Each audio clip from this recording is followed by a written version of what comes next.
जिंदगी में हमेशा खुश कैसे रहें, चाहे आपके हालात इस वक्त कैसे भी हों। इसे सुनने के बाद आप में से अधिकतर लोग ये जान पाएंगे कि चाहे कोई भी बुरी सिचुएशन हो, उसमें खुश कैसे रहना है। दोस्तों, थोड़ा टाइम तो लग सकता है इसे ध्यान से सुनने के लिए, लेकिन खुशी तो अनमोल है। ये हर कोई चाहता है, तो इतना तो बनता है। तो आज की सबसे बड़ी समस्या ये नहीं है कि मेरे पास पैसा नहीं है, अच्छा रिलेशनशिप नहीं है या जिंदगी जीने का मकसद नहीं है, बल्कि आज की सबसे बड़ी समस्या ये है कि हम चीजों को खुशी से ऊपर रखते जाते हैं। यानी हर चीज ठीक ठाक होने के बाद भी हम खुशी नहीं है। आप मेरी बात से सहमत ना हो, लेकिन ये सत्य है कि खुश रहना एक आदत होती है। ये ऐसी कोई पराई चीज नहीं है जो कि आप किसी से मांग सकते हो या खरीद सकते हो। ये ठीक उसी प्रकार से एक आदत होती है जैसे किसी को एक्सरसाइज करने की आदत होती है, किसी को देर तक सोने की आदत होती है, किसी को गाने सुनने की आदत होती है। और ये तो आपको पता ही होगा कि आदत कौन बनाता है, आदत कोई दूसरा नहीं बनाता ना। ये बात सच है कि जब आपका मन होता है तब ही आप किसी काम को शुरू करते हैं, लेकिन फिर भी लोगों को देखते हैं जब कोई परेशानी होगी तो स्टेटस लगाएंगे, दूसरों को ब्लेम करेंगे, पूरा का पूरा दुख भरा बर्तन दूसरे के सर पर उंडेल देंगे। तो जब आपका मन नहीं होगा खुश होने का, जब तक आप नहीं डिसाइड करेंगे कि हाँ अब मुझे इस वक्त से ही खुश रहना है, तब तक आप किसी से लाख उम्मीद लगा लो, आप दुनिया का सबसे लग्जरी कार खरीद लो, या चाहे आप चांद पर पिकनिक मनाने चले जाओ, आप कभी भी खुश नहीं रह पाओगे।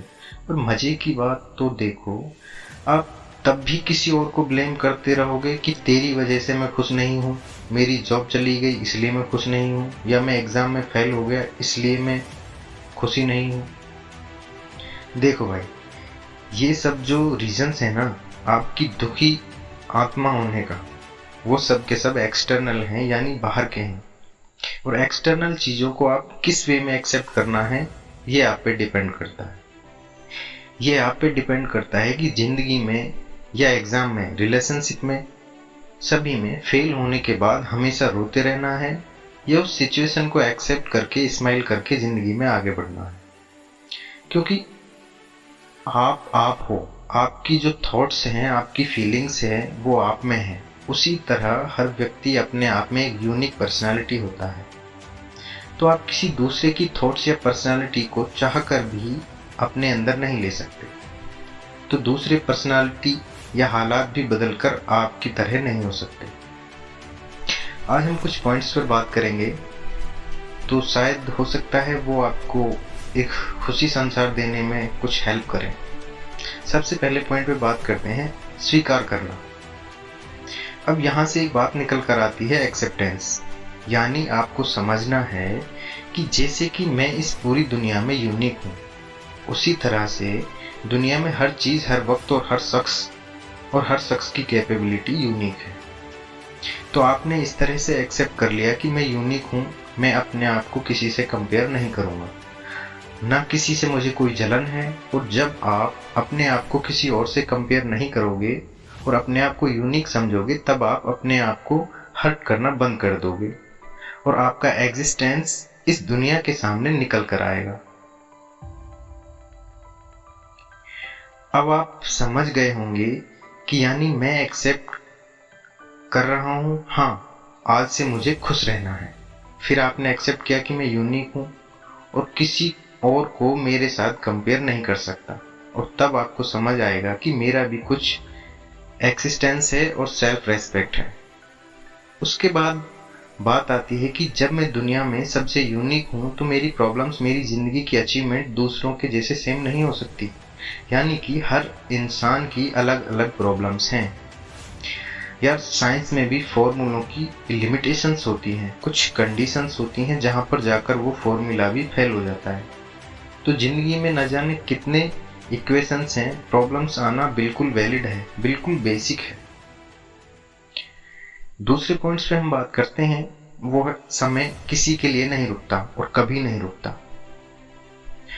अब आप ये बात बताओ कि आप किसी यात्रा पर जा रहे हो और आपकी कार पंचर हो गई, तो क्या आप कार को छोड़कर चले जाओगे? नहीं ना, क्योंकि आपको पता है कि अभी ये पंचर है, लेकिन थोड़ी देर में जब इसका पंक्चर यदि किसी आसपास के दुकान से बनवा लूंगा तो गाड़ी ठीक हो जाएगी। यानी कि खराब वक्त आता है और चला जाता है। अच्छा, आपने कार का टायर सही करवा लिया, लेकिन क्या गारंटी है कि वो अब दोबारा पंक्चर नहीं होगा? कहने का मतलब है, खुश रहने का दूसरा मंत्र है कि वक्त आता है और चला जाता है। और क्योंकि आप एक यूनिक पर्सनैलिटी हो, आपका थॉट प्रोसेस सबसे अलग है, इसलिए आप पे डिपेंड करता है कि आपको ऐसे हालात से सीखना है या एक जगह बैठकर रोते रहना। अब हम तीसरा पॉइंट समझते हैं, किसी को दोष ना देना। आप किसी को भी अपनी प्रॉब्लम्स के लिए दोष मत दीजिए। अब समझिए कि अगर आपकी कार पंचर हो गई और अगर आप सारा दिन बैठकर दूसरों को ब्लेम करते रहोगे कि मुझे कार नहीं लानी चाहिए थी, मुझे ट्रेन से चले जाना चाहिए था, या ब्लेम करोगे कि टायर बनाने वाली कंपनी घटिया है, तो क्या इससे आपकी प्रॉब्लम सॉल्व हो जाएगी? आपका यात्रा का मकसद पूरा होगा? उस टाइम के लिए आपकी क्या प्रायोरिटी होगी? चाहे आप कभी भी, आपको कैसे भी करके टायर ठीक करवाना है और अपने सफर पर आगे बढ़ना है। कोई कितना भी बेवकूफ इंसान हो, अगर उसकी गाड़ी पंचर होती है ना, तो सबसे पहले उसका सॉल्यूशन ढूंढता है कि उसमें पंक्चर बनवाया जाए। तो यार, ये तो जिंदगी का महान सफर है। तो इसमें आप खुद पे गिल्टी करके या दूसरों को ब्लेम करके एक जगह पर नहीं बैठ सकते, क्योंकि आपके साथ जो भी हुआ, आप जिस तरह या जिस जगह पर आकर अटक गए, उसमें कहीं ना कहीं आपका ही डिसीजन था। तो आपको तुरंत कोई सॉल्यूशन ढूंढना है, क्योंकि आप जिस मकसद से जिंदगी के सफर पर निकले थे, उसको हर हालात में पूरा करना है। इसीलिए बिना सिचुएशन को जस्टिफाई किए बिना कोई फालतू के एग्जम्पशन किए कि उसने ऐसा किया होगा, उसने ऐसा कर रहा होगा, वो मेरे साथ ये करना चाहता है, मैं इसी के लायक हूँ, सब मेरी ही गलती है, इन सब को छोड़कर उस सिचुएशन से बाहर आने का सॉल्यूशन ढूंढो। क्योंकि कई बार बड़ी बड़ी प्रॉब्लम्स का सॉल्यूशन बहुत आसान होता है, इसलिए न खुद पर ब्लेम लगाओ न दूसरों पर।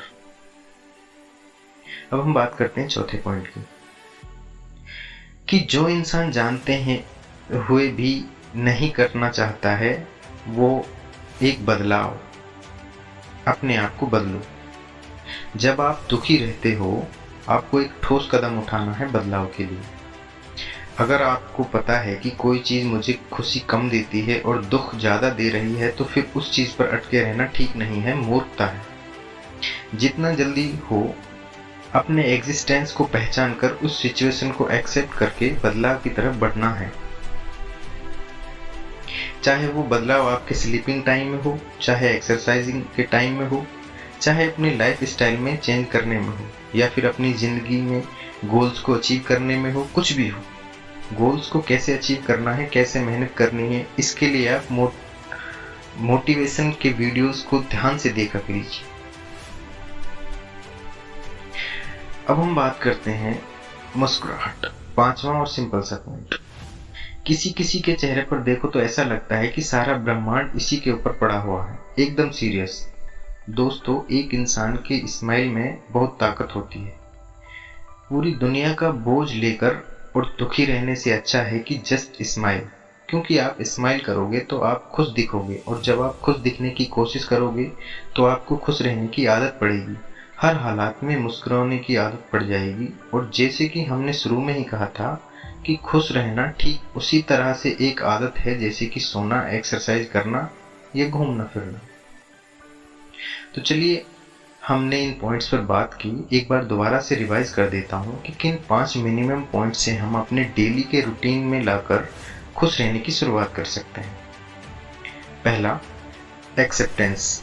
बुरे हालात को एक्सेप्ट करो और अपना एग्जिस्टेंस पहचानो। दूसरा, टाइम नेवर स्टॉप्स। समय कभी नहीं रुकता। अच्छा और बुरा टाइम एक टायर की तरह है, जब तक टायर घूमता रहेगा सुख और दुख आते जाते रहेंगे। तीसरा point, no guilty no pain. न खुद को दोष दें और न दूसरों को। क्योंकि जो कुछ भी आपके साथ होता है उसमें कहीं ना कहीं आपका डिसीजन जरूर होता है, इसलिए माफ करना सीखो, खुद को भी और दूसरों को भी। चौथा पॉइंट, चेंज योरसेल्फ। सबसे जरूरी बात, आज से ही अपनी जिंदगी में पॉजिटिव बदलाव लाना शुरू करो और अपने जीने के मकसद को पहचानो। और पांचवा और आखिरी पॉइंट है स्माइल। हालात कैसे भी हों, एक स्माइल तो बनता है दोस्त। तो दोस्तों, मुझे उम्मीद है यह सुनकर आपको कुछ ना कुछ सीखने को जरूर मिला होगा। घुमा फिरा कर बात है खुद के अंदर झांकने की, अंदर ही सॉल्यूशन ढूंढने की। इसलिए हमेशा कुछ अच्छा करो, देश में अपना नहीं बल्कि दुनिया में अपने देश का नाम करो। अगर कुछ सीखने का मिला हो तो अपनी राय कमेंट में जरूर शेयर करें। धन्यवाद।